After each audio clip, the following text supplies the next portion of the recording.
Pavi caretaker, direction Vineeth Kumar, ഇതിന്റെ writer Rajesh രാഘവനാണ്. So starring Dileep, അതുപോലെ തന്നെ ധർമ്മജൻ ബോൾക്കാട്ടി ഉണ്ട്, ജോണി ആന്റണി ഉണ്ട്. സോ 4 നായികമാരാണുള്ളത്. സോ സ്വാതി, റോഷ്നി, ജ്യോതി ആൻഡ് ദിലിന, ഇങ്ങനെ 4 നായികമാരാണ് ഈ സിനിമയുടെ അകത്തുള്ളത്.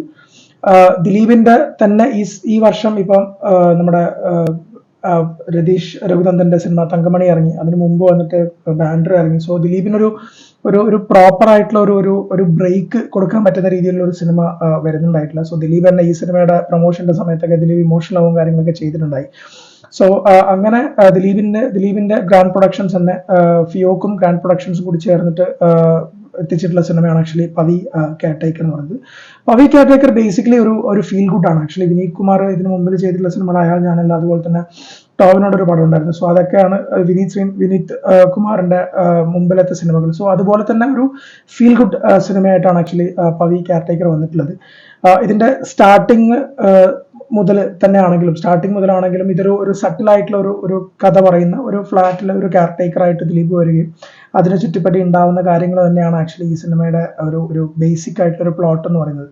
സോ പ്രത്യേകിച്ച് വലിയ സർപ്രൈസുകളും ടേണിങ്ങുകളും ഒന്നും അവകാശപ്പെടാനില്ലാത്ത ഒരു സ്ട്രൈറ്റ് ഫോർവേഡ് ആയിട്ടുള്ള ഒരു ഫീൽ ഗുഡ് സിനിമയായിട്ടാണ് ആക്ച്വലി പവി കാറ്റൈക്കർ വന്നിട്ടുള്ളത്. സോ ഇതിന്റെ 2 കാര്യങ്ങൾ പറയുന്നതിന് മുമ്പ് ഇതിന്റെ ടെക്നിക്കൽ സൈഡിലേക്ക് പോകും. ടെക്നിക്കൽ സൈഡൊക്കെ വന്നിട്ട് ഒരുപാട് ഭയങ്കരമായിട്ട് കാണിക്കാനുള്ള ഒരു സിനിമയോ കഥാസന്ദർഭമോ ആക്ച്വലി ഈ സിനിമയിൽ അതൊരു ഭയങ്കര സ്ട്രൈറ്റ് ഫോർവേഡ് ആയിട്ടുള്ള സിനിമയാണ് ഞാൻ മുമ്പേ പറഞ്ഞു കഴിഞ്ഞു. ഇതിന്റെ സിനിമാറ്റോഗ്രഫി എന്ന് പറയുന്നത് സനു താഹിറാണ്, കൊച്ചിയും പരിസര പ്രദേശങ്ങളാണ് ചെയ്തിട്ടുള്ളത്. ഇതിന്റെ മ്യൂസിക് മിഥുൻ മോഹനാണ്. മ്യൂസിക് വളരെ ഗംഭീരമായിട്ട് ഫീൽ ചെയ്തു. കാരണം 3 പാട്ടുകൾ ഞാൻ ആദ്യമായിട്ടാണ് തിയേറ്ററിലാണ് കേൾക്കുന്നത്. സോ 3 പാട്ടും വളരെ നന്നായിട്ട് ഫീൽ ചെയ്തു. വളരെ ചെറിയ മെലഡീസ് ആണ് 3 പാട്ടുകൾ, വളരെ നന്നായിട്ട് ഫീൽ ചെയ്തിട്ടുണ്ടായിരുന്നു. പിന്നെ അതുപോലെ തന്നെ ഇതിന്റെ എഡിറ്റർ എന്ന് പറയുന്നത് ദീപു ജോസഫ് ആണ്. സോ എഡിറ്റിങ്ങിനെ പറ്റി പറഞ്ഞു തന്നെ തുടങ്ങാം. സോ എഡിറ്റിംഗ് ഇതിന്റെ ഫസ്റ്റ് ഹാഫ് കുറച്ചും കൂടി ഭയങ്കര ലെങ്തി ആയിട്ടുള്ള പോലെ തോന്നി. എനിക്ക് കൃത്യമായിട്ട് എത്രയാണെന്ന് അറിയില്ല. സിനിമ 2.5 മണിക്കൂറാണ്. സോ ഫസ്റ്റ് ഹാഫ് കുറച്ചുകൂടി ലെങ്തി ആണെന്ന് തോന്നി.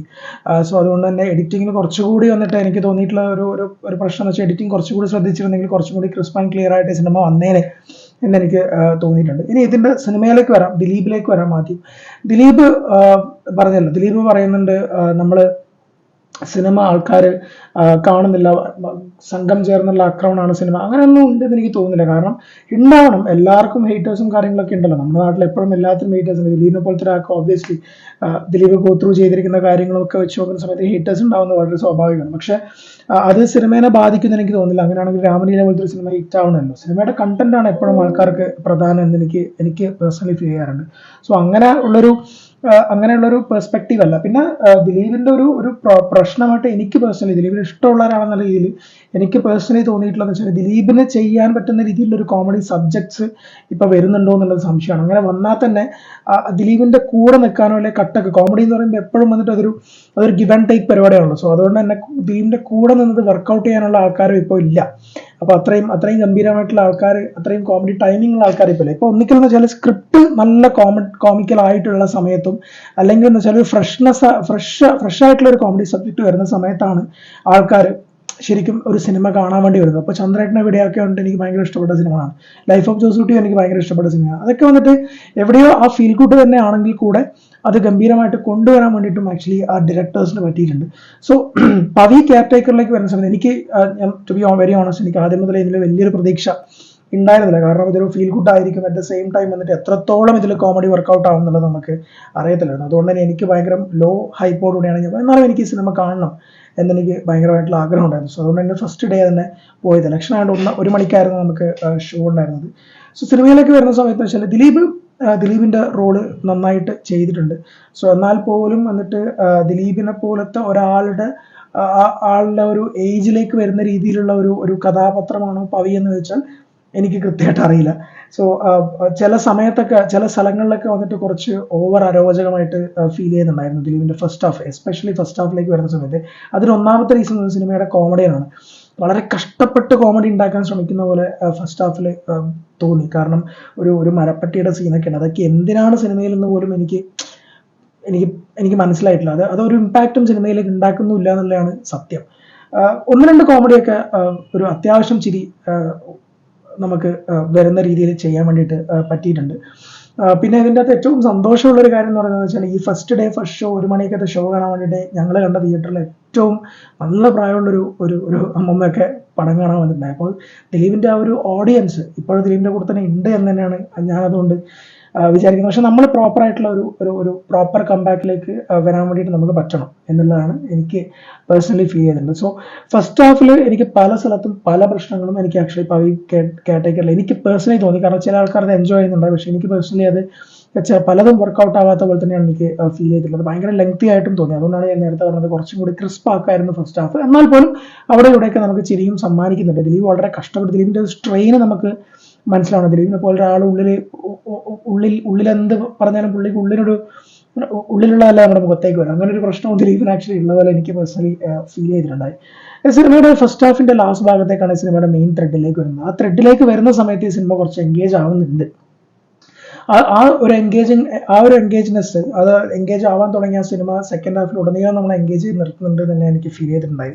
സെക്കൻഡ് ഹാഫിലേക്ക് വരുന്ന സമയത്ത് ഉണ്ടാവുന്ന ഒരു ദിലീപിന്റെ ക്യാരക്ടർ, പവി എന്ന് പറയുന്ന ക്യാരക്ടറിന് ഉണ്ടായിട്ടുള്ള ഒരു ഒറ്റപ്പെടലും കാര്യങ്ങളൊക്കെ വന്നിട്ട് കുറച്ചും കൂടി പ്രേക്ഷകരിലേക്ക് കണക്ട് ചെയ്യാൻ വേണ്ടിയിട്ട് ഡയറക്ടറിന് സെക്കൻഡ് ഹാഫിൽ ഇതിന്റെ പറ്റിയിട്ടുണ്ട്. സോ അതുകൊണ്ട് തന്നെ വന്നിട്ട് ഈ സിനിമയുടെ ഫസ്റ്റ് ഹാഫിൽ എനിക്ക് ഫീൽ ചെയ്ത അത്രയും ഒരു ലെറ്റ് ഡൗൺ എനിക്ക് സെക്കൻഡ് ഹാഫിൽ ഫീൽ ചെയ്തില്ല.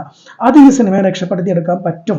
ഒരു ലെവൽ വരെയെങ്കിലും ഈ സിനിമയെ രക്ഷിച്ചിട്ടുണ്ടെന്ന് തന്നെയാണ് എനിക്ക് തോന്നുന്നത്. സോ ദിലീപിന്റെ ഒരു സട്ടിലായിട്ടുള്ള അഭിനയവും ദിലീപിന്റെ ഒരു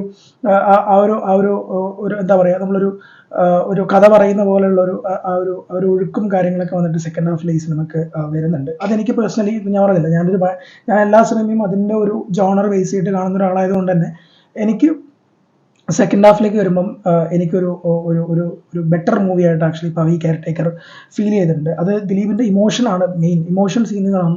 ദിലീപും പട്ടിയായിട്ടുള്ള അതിൻ്റെ അകത്തൊരു റിലേഷൻഷിപ്പ് ഉണ്ട്. ദിലീപും രാധിക ശരത് കുമാറുമായിട്ടുള്ള ചില സീൻസൊക്കെ നന്നായിട്ടുണ്ട്. ദിലീപും ജോണി ആന്റണിയും തമ്മിലുള്ള ഒരു സീനുണ്ട്, ഒരു ഫ്ലാറ്റിനുള്ളത്, അതൊക്കെ നന്നായിട്ടുണ്ട്. അതുപോലെ തന്നെ ദിലീപ് ലാസ്റ്റ് തൊട്ടൊക്കെ ഇമോട്ട് ചെയ്യുന്ന സമയത്ത് നമുക്കും ഒരു ഇമോഷൻ ഫീൽ ചെയ്യുന്നുണ്ട്. ഇവരൊക്കെ ഇമോട്ട് ചെയ്യുമ്പോൾ നമുക്ക് നന്നായിട്ട് വർക്ക് ആവുന്നുണ്ട്. സോ അതുകൊണ്ട് തന്നെ ഇതിന്റെ സെക്കൻഡ് ഹാഫ് ഈ സിനിമയെ ഭയങ്കരമായിട്ട് രക്ഷിച്ചിട്ടുണ്ടെന്ന് തന്നെയാണ് എനിക്ക് പേഴ്സണലി ഫീൽ ആയത്. അതുകൊണ്ട് തന്നെ ദിലീപിന്റെ ഈ പവി കെയർടേക്കർ ആകെ മൊത്തത്തിൽ പറയുന്ന സമയത്ത് ദിലീപിന്റെ കംപ്ലീറ്റ്ലി ഒരു കംബാക്ക് എന്ന് നമുക്ക് പറയാൻ പറ്റില്ല. അതിന് നമ്മൾ എന്നും കാത്തിരിക്കേണ്ടി വരും. പക്ഷേ ദിലീപിന്റെ മുമ്പിലത്തെ സിനിമകൾ വെച്ച് നോക്കുമ്പോൾ ബാൻഡ്രയും അതുപോലെ തന്നെ തങ്കമണിയൊക്കെ വെച്ച് നോക്കുന്ന സമയത്ത് ദിലീപിന് മോശമില്ലാത്തൊരു സിനിമയായിട്ട് പവി കെയർടേക്കർ മാറുന്നുണ്ട്. എനിക്ക് തോന്നുന്നു ഫാമിലിയും അതുപോലെ തന്നെ വന്നിട്ട് സ്ത്രീകളായിട്ടുള്ള ആൾക്കാരൊക്കെ വന്നിട്ട് ഭയങ്കരമായിട്ട് കണക്ട് ചെയ്യുന്ന രീതിയിലുള്ള ഒരു സ്റ്റോറി ടെല്ലിങ് ആക്ച്വലി വിനീത്തിന് ഇതിനകത്തെ കൂടി ചെയ്യാൻ വേണ്ടിയിട്ട് പറ്റിയിട്ടുണ്ട്. അതുകൊണ്ട് തന്നെ അങ്ങനത്തെ ഉള്ള ആൾക്കാർ, ഞാൻ പറഞ്ഞില്ല, യൂത്തുകളൊക്കെ വന്നിട്ട് എൻ്റെ കൂടെ ഉണ്ടായ യൂത്തിനും അങ്ങനത്തെ ആൾക്കാർക്കൊന്നും ഇഷ്ടപ്പെടുന്ന എനിക്ക് തോന്നുന്നില്ല. അവരെല്ലാം ഈ സിനിമ ഉന്നം വെക്കുന്നതെന്ന് തോന്നുന്നുണ്ട്. പക്ഷെ എന്നിരുന്നാലും വന്നിട്ട് ദിലീപിനൊരു കംബാക്ക് എന്ന് പറയുന്ന സമയത്തേക്ക് എല്ലാവർക്കും കണക്ട് ചെയ്യാൻ പറ്റുന്ന ഒരു സിനിമ കൊണ്ടുവരാൻ വേണ്ടിയിട്ട് ദിലീപിന് പറ്റണം. അത് പറ്റും തന്നെയാണ് എനിക്ക് വിചാരിക്കുന്നത്. കാരണം നമ്മളൊക്കെ ദിലീപിന്റെ ആ ഒരു പഴയ സിനിമകളും അതുപോലെ തന്നെ ദിലീപിന്റെ എക്സ്ട്രീംലി ഗംഭീരമായിട്ടുള്ള ത്രില്ലറുകളും അതുപോലെ തന്നെ കോമഡി സബ്ജക്റ്റുകളൊക്കെ കണ്ടു വന്നിട്ടുള്ള ആൾക്കാരാണ്. സോ അതുകൊണ്ട് തന്നെ ദിലീപിന് അങ്ങനത്തെ ഒരു സിനിമ വരും, അങ്ങനത്തെ ഒരു ഡയറക്ടറും അങ്ങനത്തെ ഒരു സ്ക്രീൻ പ്ലേ റൈറ്ററും സ്ക്രിപ്റ്റ് റൈറ്ററൊക്കെ ഉണ്ടാവും. ഒബ്വിയസ്ലി അത് കറക്റ്റ് ഒരു ടൈമിലേക്ക് വരും. സോ അങ്ങനെയുള്ള ഒരു പ്രതീക്ഷയാണ് നമ്മൾ എല്ലാവരും നിൽക്കുന്നത്. As of now Pavi caretaker വന്നിട്ട് ഡീസൻ്റ് ആയിട്ടുള്ളൊരു ഫിലിം, ഒരു എന്റർടൈനർ, ഒരു ഫീൽ ഗുഡ് മൂവി ആയിട്ട് തോന്നി, ഒരു ആവറേജ് എന്റർടൈനർ ആയിട്ട് തോന്നി. ദിലീപിന്റെ സെക്കൻഡ് ഹാഫിലുള്ള ആ കഥയുടെ ഒഴുക്കിനും ദിലീപിന്റെ പെർഫോമൻസിനും വേണ്ടിയിട്ട് ഈ സിനിമ വന്നിട്ട് വൺ ടൈം കാണാൻ പറ്റുന്നതായിട്ടുള്ള ഒരു സിനിമയായിട്ട് ഫീൽ ചെയ്തു. അതാണ് ആക്ച്വലി എനിക്ക് പവി കെയർടേക്കർ കണ്ടപ്പോൾ ഫീൽ ചെയ്തത്. സോ ദിലീപിന് ശക്തമായിട്ട് തിരിച്ചു വരാൻ പറ്റട്ടെ. അതുപോലെ തന്നെ പവി കെയർടേക്കർ എല്ലാവരും തിയേറ്ററിൽ പോയി കാണാൻ ശ്രമിക്കുക. നല്ല ഫീൽ ഗുഡ് ആയിട്ടുള്ള സിനിമകൾ ഇഷ്ടപ്പെടുന്ന എല്ലാവർക്കും കാണാൻ പറ്റുന്ന ഒരു ഡീസെന്റ് വൺ ടൈം വാച്ച് എന്ന് വേണമെങ്കിൽ പറയാം. That's all.